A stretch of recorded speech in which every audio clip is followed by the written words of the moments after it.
Na verdade, nós já chegamos agora no final do exílio, e aquilo que Hashem prometeu para o Avraham Avinu chegou a hora de cumprir.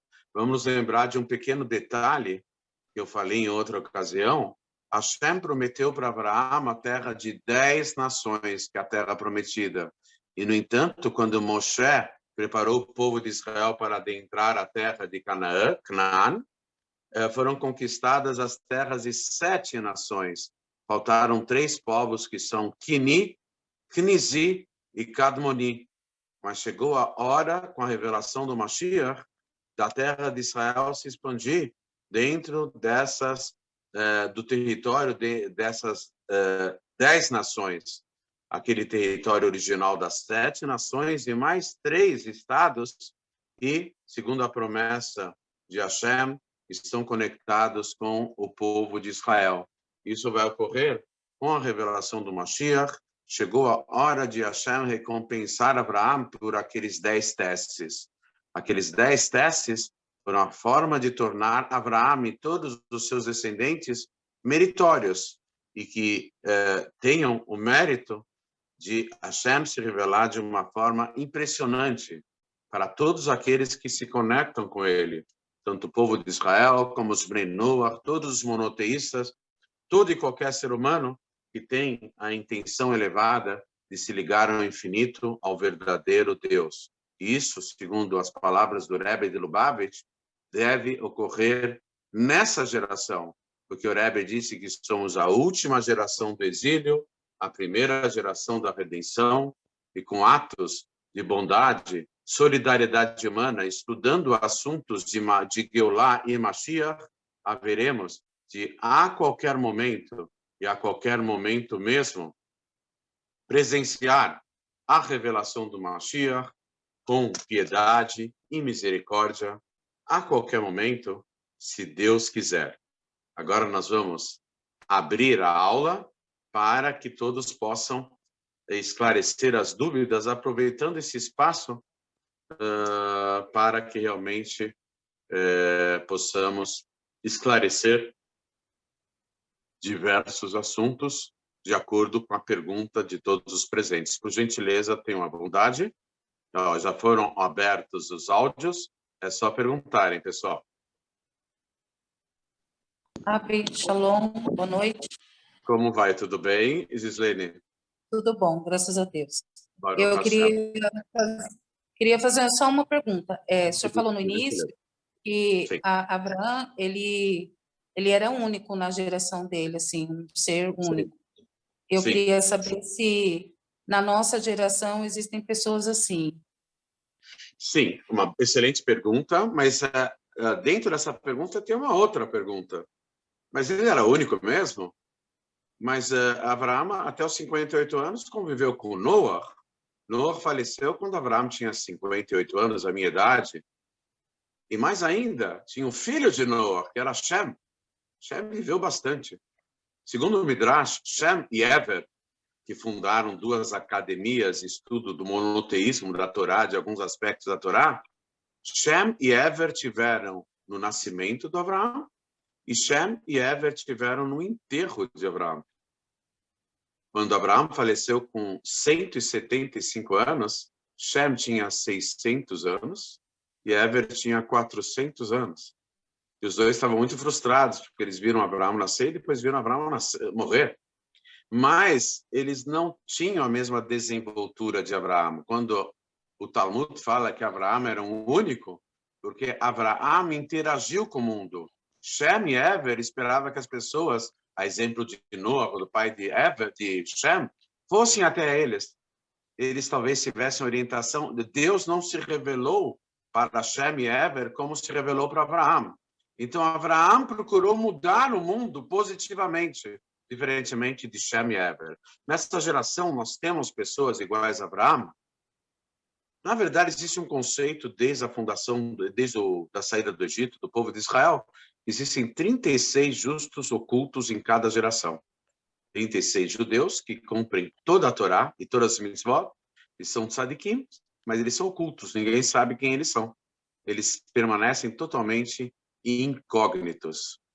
Mas nós temos um grande líder, que por enquanto ele está oculto, mas vai reaparecer, que é o líder maior da nossa geração, e esse líder, ele é maior ainda, em alguns aspectos, que Abraham, que Yitzhak, que Yaakov, que Moshe, que David, que Shlomo, e todos os grandes líderes, todos os profetas, todos os reis, todos os grandes rebes passados, todos os tzadikim de todas as épocas, os sábios da Mishnah, da Gemara, os sábios da Halakha, ele é maior que todos. Qual é? The first one, o top do top em liderança do povo de Israel, está para surgir a qualquer momento. É o Mashiach. O Mashiach vai ensinar a Torá para Moshe. É inimaginável. Deus falou que a Torá vem em nome do próprio Moshe. Deus falou pelo profeta, Zichru Torá de Moshe. Lembre-se da Torá do Moshe. A Torá não é do Moshe, é de Deus.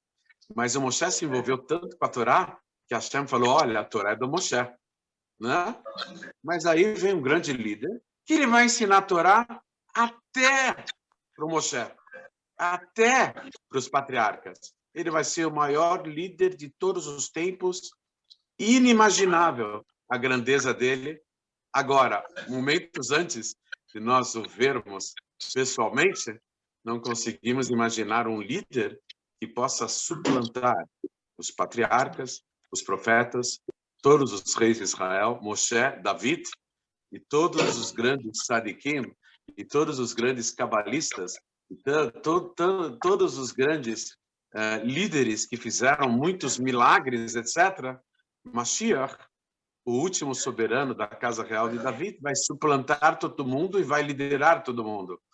E uma boa parcela dos Hassidim de Rabat, eu me incluo nela, acreditam piamente por uma série de provas e evidências que o Rebbe de Lubavitch é aquele que vai se revelar como Mashiach. Então, vocês estão acostumados já a verem muitos vídeos do Rebbe, fotos do Rebbe, a voz do Rebbe.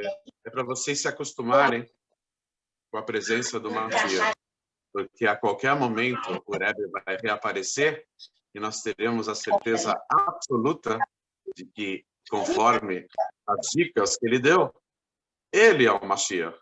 Ele haverá de aparecer de carne e osso. Mashiach não é um semideus, não é nada disso, filho de Deus, todos nós somos filhos de Deus. Mashiach é um homem de carne e osso, é um grande líder. E qual vai ser a principal qualidade dele? Ele vai ensinar toda a humanidade, até os aborígenes de Papua Nova Guiné, é uma ilha perdida lá no Pacífico, até os índios que ainda não tiveram contato com a civilização, Mashiach vai ensinar toda a humanidade a servir um único Deus. Tamanho carisma, tamanha influência, tamanha envergadura da atuação dele, que ele vai convencer todo e qualquer ser humano na face da Terra a servir um único Deus. Só um ser humano pode fazer isso em todos os tempos. Quem é? O Mashiach. Obrigado, Rav. De nada. Rav, boa noite. Aqui é o Adson. Pessoal, o pessoal está comentando aqui, eu estou uma pecinha aqui que isso aqui chama pregador. É porque eu quero virar um pregador, mas já que eu não sou um pregador, então eu fico segurando um pregador aí. Já ia comentar sobre isso, mas...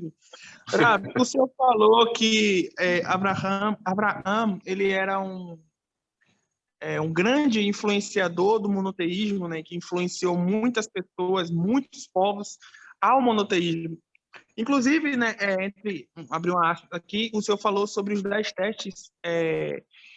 Aquele primeiro teste, que foi o teste da fornalha, eu já vi alguns rabinos dizer que não foi... Esse foi o segundo teste. O primeiro foi Quando Abraão isso. nasceu, tentaram matá-lo. Isso. Eu já vi alguns falarem que esse teste foi o que não foi Deus que deu para Abraão, mas foi ele mesmo que se colocou nessa situação. Mas como o senhor falou que tem muitas divergências de opiniões, né, que entre os racistas tem realmente isso, essas coisas de discussões, então eu já fiquei tranquilo. Então o que eu queria perguntar de verdade é se como Abraão ele era um grande influenciador do monoteísmo, eu queria que o senhor desse dicas baseado na atitude de Abraão, se poderia usar o que ele usava naquela época, hoje, para influenciar outras pessoas ao monoteísmo, a crer em um único Deus, a servir um único Deus, para nós, Bnei Noah, seguir as leis de Noah, né? E assim, se Deus quiser que seja hoje, que seja agora, trazer a revelação do Mashiach. E eu queria que o senhor desse dicas. Eu vou responder a sua pergunta lembrando uma história que eu já contei anteriormente. Existe uma pergunta muito forte, uma pergunta muito impactante, e como resposta a essa pergunta, eu vou orientá-lo. Uma pergunta óbvia.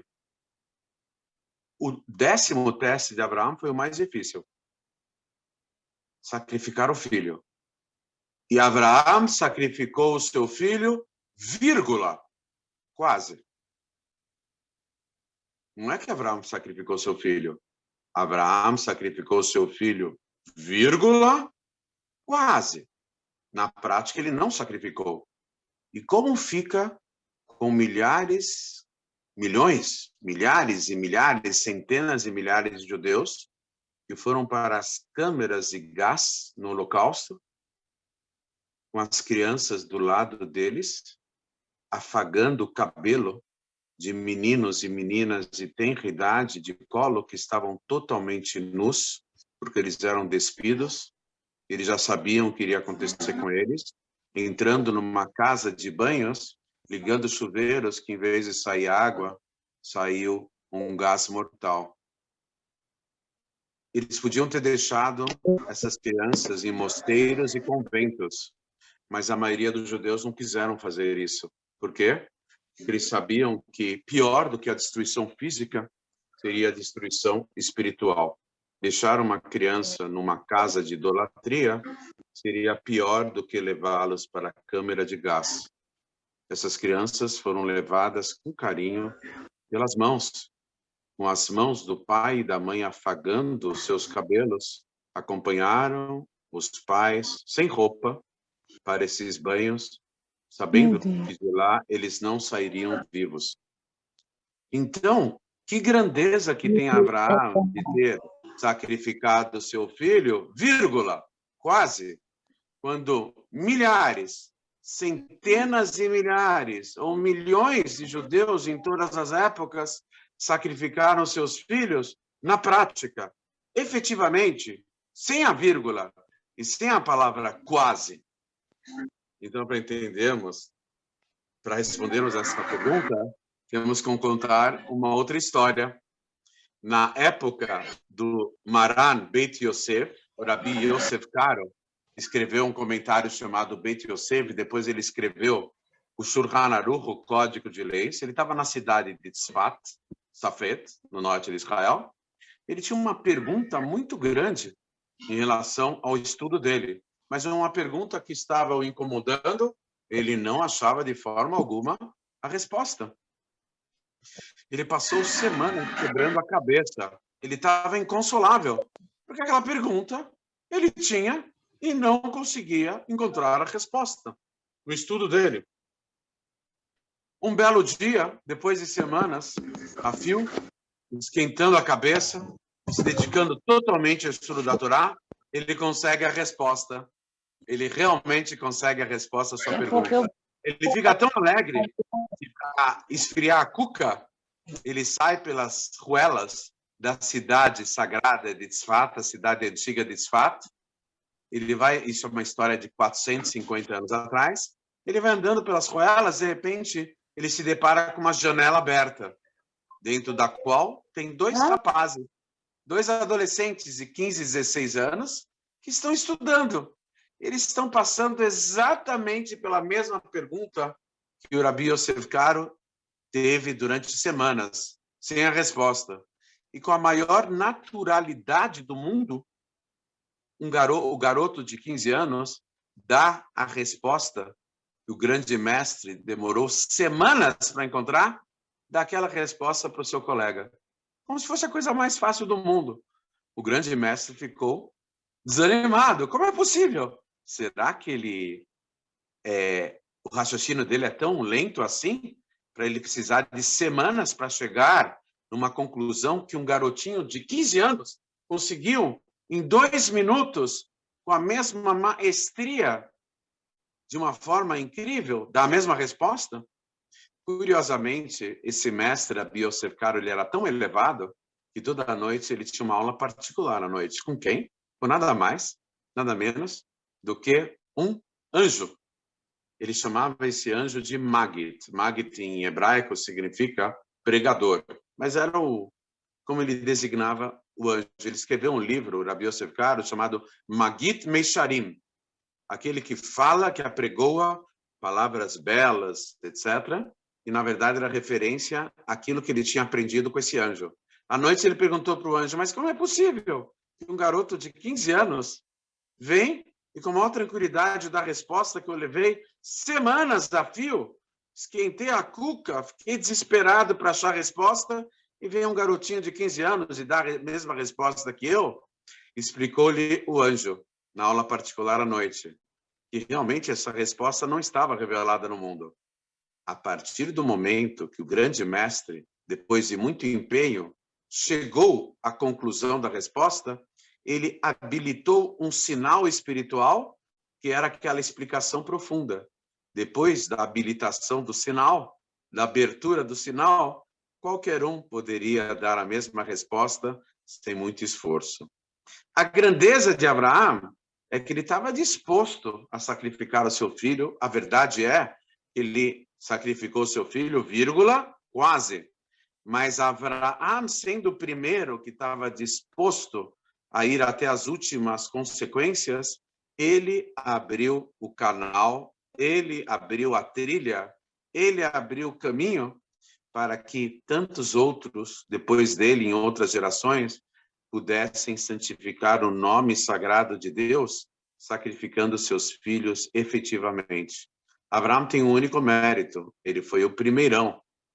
Então, antigamente, para uma pessoa se conectar a Deus, ela tinha, no povo de Israel, nos últimos 2000 anos, ela tinha que ser martirizada. As perseguições na Europa, no Oriente Médio, sem cair no exagero, são centenas de cidades da Europa que os judeus foram perseguidos e massacrados.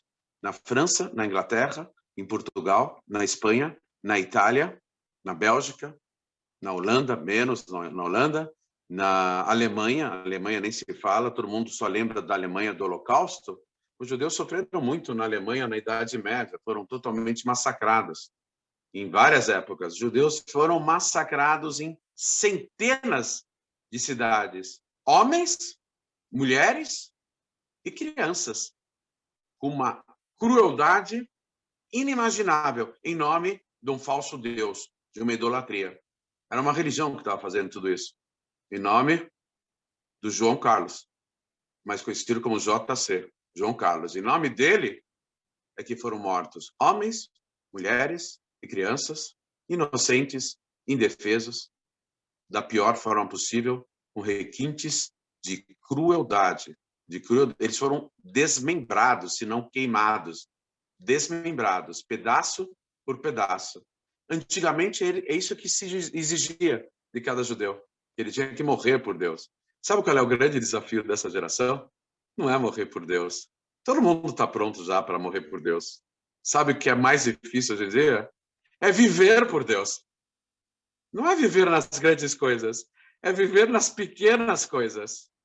Sabe qual é a coisa mais difícil que existe? É quando a pessoa está tomando numa taça um sorvete deixar a última colherada. Aquele docinho, aquele bolo de chocolate, a pessoa quer lamber o prato, mas o último pedacinho ele deixa no prato e fala, não vou mais comer. Isso é difícil. O grande teste hoje em dia, para nós dessa geração, não são coisas grandiosas, são pequenas coisas. Todos nós estamos dispostos a morrer por defender a ideia de um único Deus. Mas Deus não quer isso da gente nessa geração. Deus quer que a gente faça pequenos sacrifícios. O grande desafio dessa geração não são os grandes sacrifícios. O grande desafio dessa geração são os pequenos sacrifícios.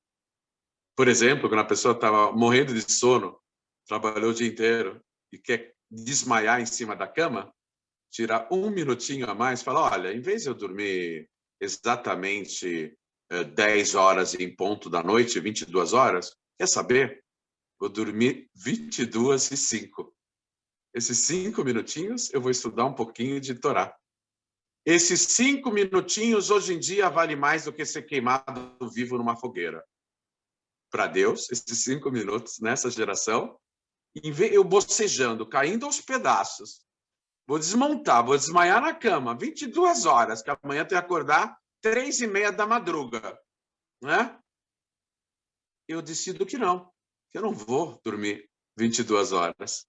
Eu vou dormir 22 horas e 5 minutos. Esses 5 minutos para Deus, nesta geração, equivale a gente preferir se jogar no desfiladeiro, no precipício para santificar o nome de Deus. Esses 5 minutinhos valem mais do que qualquer atitude radical. Porque o grande teste dessa geração não são atitudes radicais para defendermos os nossos princípios, as nossas convicções. O grande teste dessa geração são as pequenas coisas.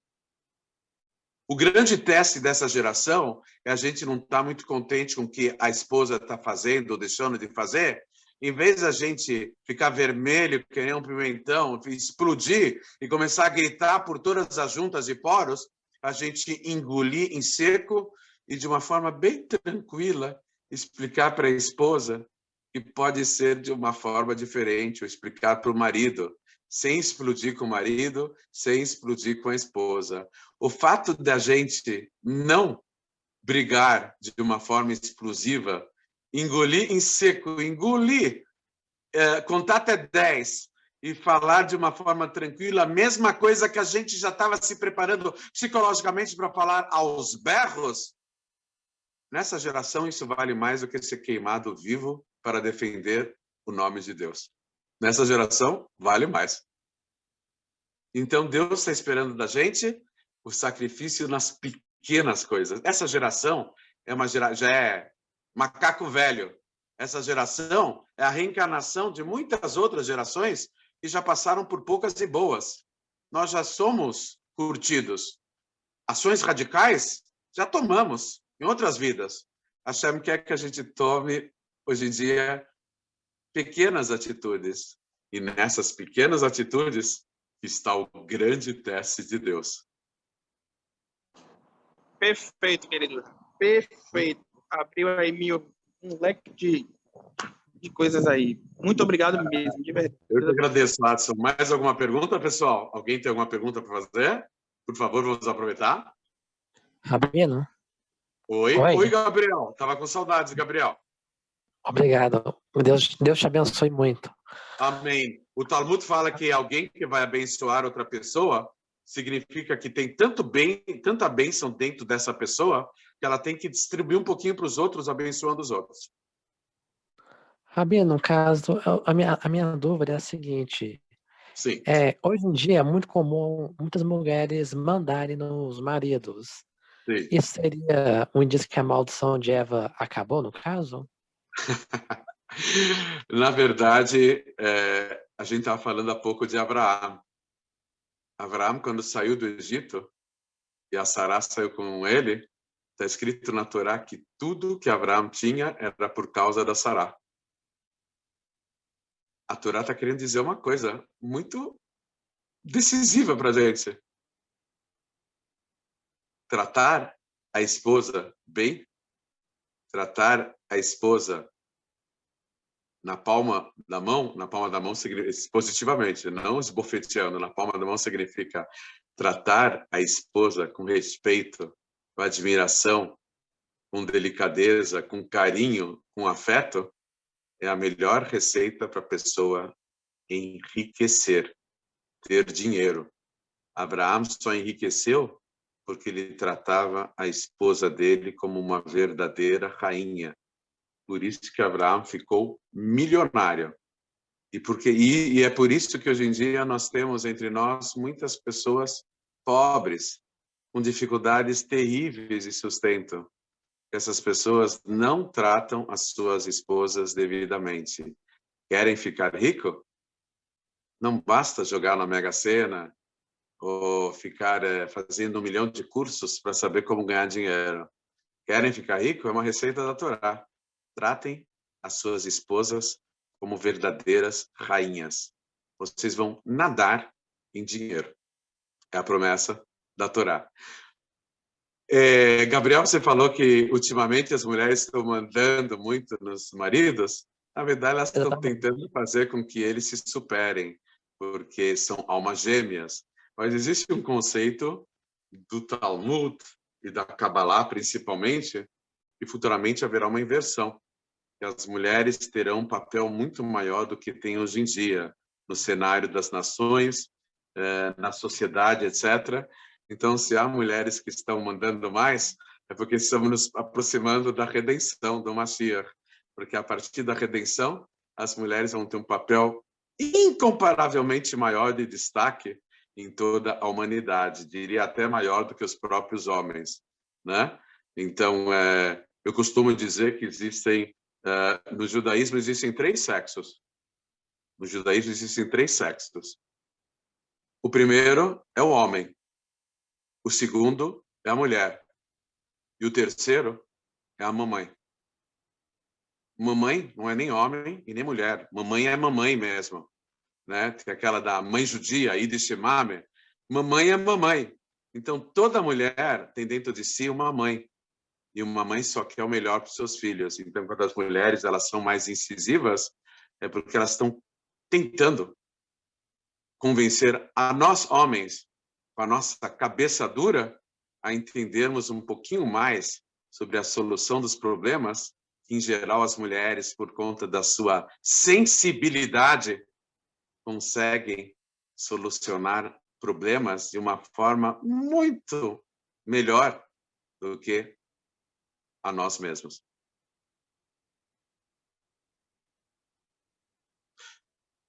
Muito bem, pessoal. Mais alguma pergunta? Rav. Oi, quem é? Ellen falando. Ellen. Oi, Ellen, tudo bem? Tudo bem com o senhor? Graças a Deus. Amém.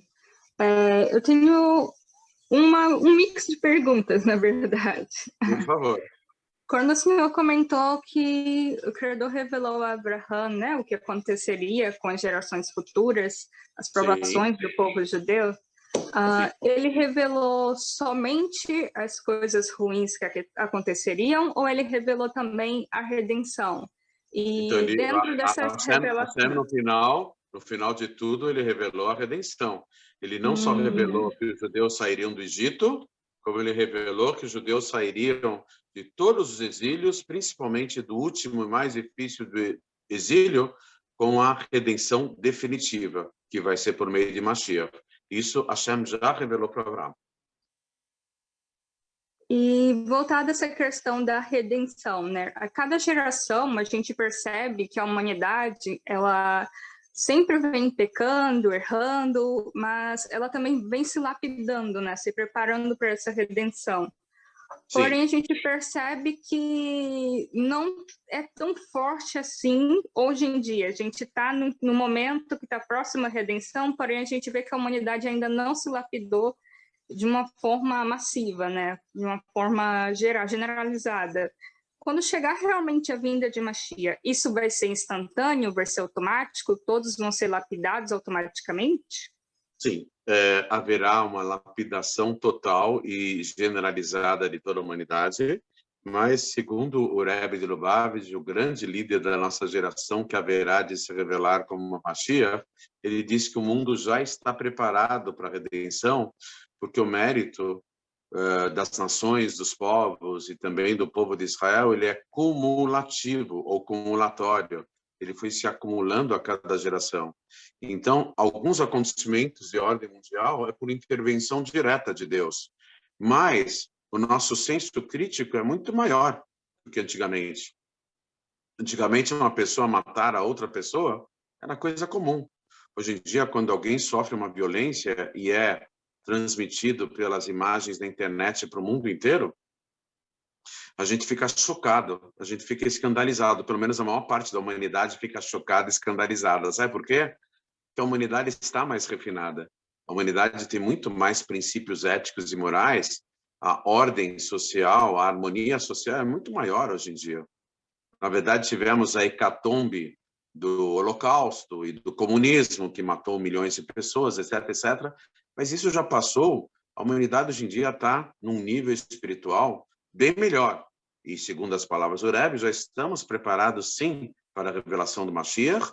E quando o Mashiach se revelar, acontecerão uma série de eventos no mundo que farão com que a humanidade siga o Mashiach e que acabe se deixando influenciar totalmente pela orientação dele, no sentido de atingirem um nível maravilhoso de ética, de moral e de espiritualidade, um nível extraordinário de conexão com Deus.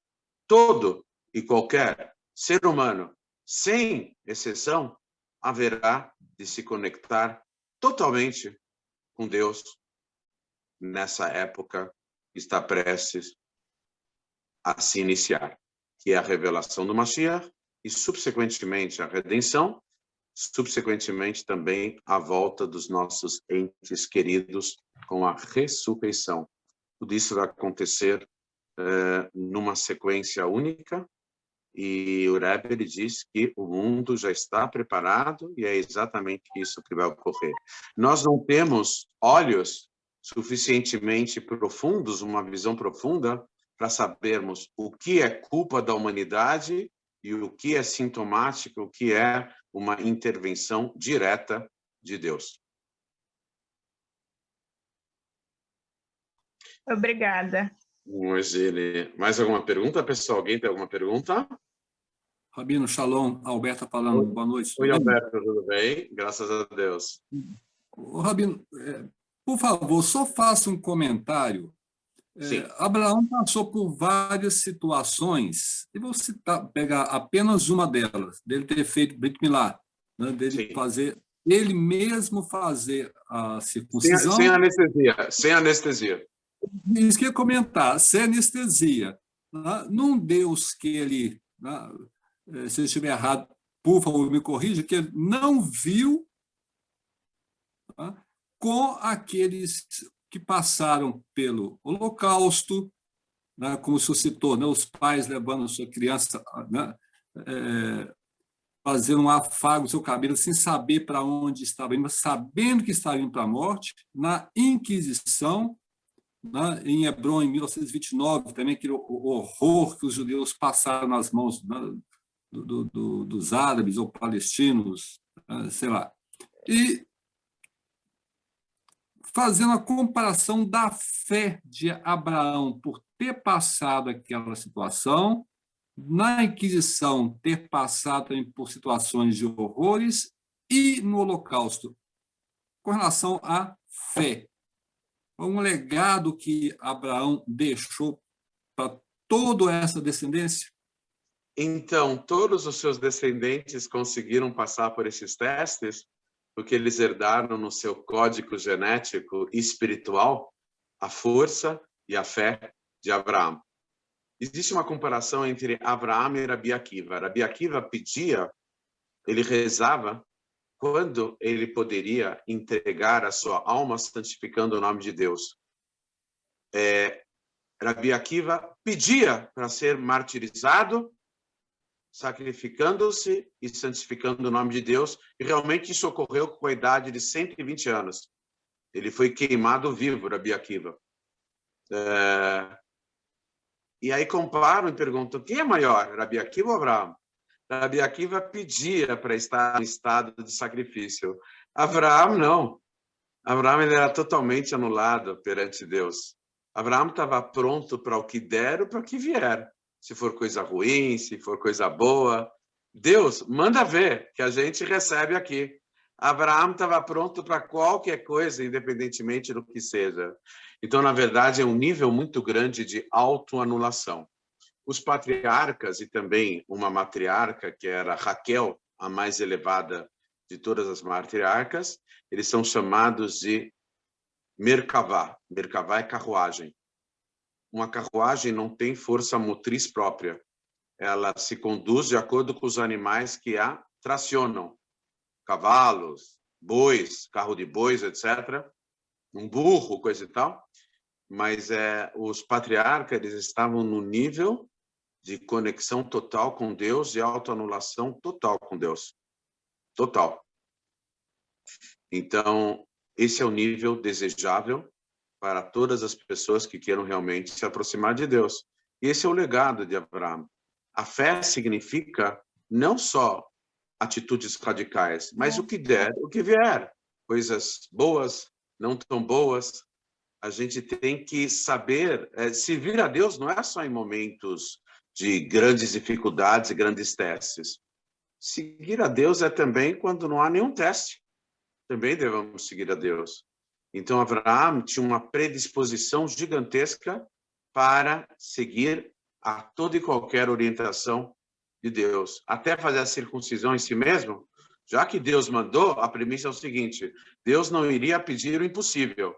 Se ele mandou fazer, significa que ele dá força para fazermos.